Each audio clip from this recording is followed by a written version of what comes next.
You have a question in front of you? So I'm refusing, my daughter's refusing the test. She's an 8th grader. If Park does go away in Massachusetts, but we still have Common Core, what then? Then Like- you're stuck. You still have to have a Common Core-based test legally. That's the issue, that whatever the state board adopts as standards is still voluntary. That's the nature of standards adopted by a state board. It was even 15 years ago.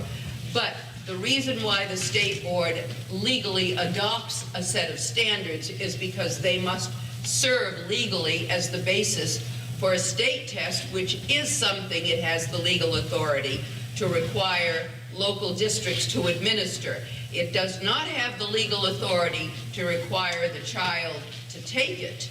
That's not in the statute, and that's pretty clear just about everywhere. But state boards have the authority to require local school districts to administer whatever state test they adopt. So if you get rid of Park, but still have Common Core standards, you've got to have another Common Core-based test, and there are plenty of them out there. And you're still dumbing down a curriculum. And it's being dumbed down by about 2 grades. Milgram estimates about 2 to 3 grades worth by the end of high school. By the end of grade 8, because he looks at what is taught in South Asian countries, and that's how he makes his judgment.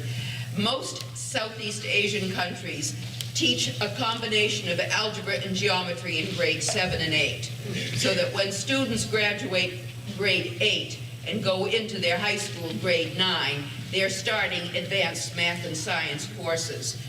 We've delayed it so that our kids don't, even under Common Core, completely finish until the end of grade 9, and then there are pieces missing, according to him, so that you end up with a weak Algebra 2 in grade 11 that becomes the basis for this college readiness test, and of course that's the prize.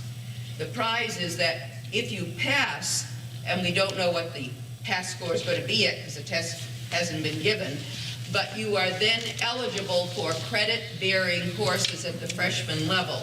Remember, the talk has been about increasing the number of college graduates. That's where, not how much anyone knows, but the percentage of college graduates. And so that was why they were called college readiness standards. We never had them before in this country. And most of the media simply was out to lunch with the name. They didn't understand. The name carried huge significance. All the standards we had before were simply standards for getting to a high school diploma in every state. No one had college readiness standards. Let me just add one more thing back to your question. So it's the beginning of our awareness as parents to say, no, we had enough. We really have had enough. This is really the tipping point. So we are saying no to Park, first of all. So if we don't adopt Park, like Sandra said, we still have to have some tests that the Department of Ed will administer. But if you have a school committee that votes 5-0 or whatever, majority, and says, we do not want the Common Core. Okay. You don't have to do the Common Core. So you have that's to the real administer the goal. test, but you don't have to do the Common Core. We still have local control as of today. So I mean, legally, I'm from Reading. The Yes. Reading School Committee yeah. can direct the superintendent to say, Yes. no, we're not doing the Yes. the Common Core. Yes, Standards. standards, not the test, the standards. Right.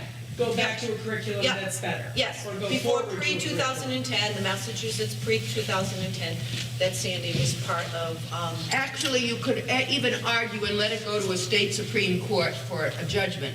But if a school committee says, we're going to adopt X standards, not Common Core, pre-2010 or some other, California's math and science standards, any set of standards other than Common Core, and then directs the school staff to address those standards so that the curriculum addresses something other than Common Core.